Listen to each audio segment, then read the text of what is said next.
C'est vraiment une prise de conscience de leur présence, de leur corps et une acceptation.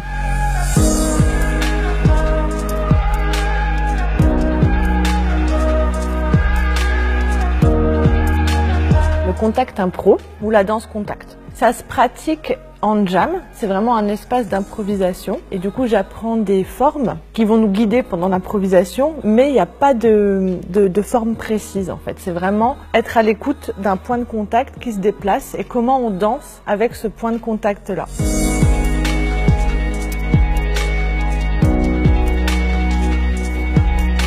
Pourquoi on a organisé ce cours-là de danse contact pour les élèves en céramique? C'était pour prendre conscience de l'espace qui fait œuvre et prendre aussi confiance en soi. Les plasticiens travaillent souvent de plus en plus en collectif, donc prendre conscience aussi de la présence de l'autre et de l'espace qu'on occupe.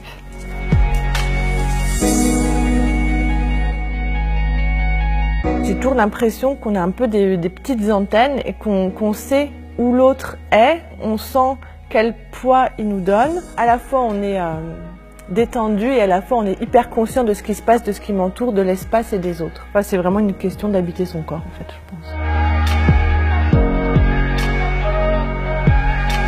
Ça leur permet surtout de s'affirmer dans leur travail artistique, de s'affirmer aussi du coup au quotidien et d'assumer vraiment ce qu'ils ont envie de faire. Il faut surtout ne pas vouloir faire un rendu esthétique ou beau.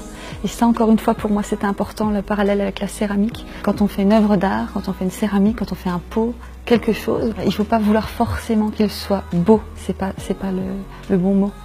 Il faut qu'il y ait de soi.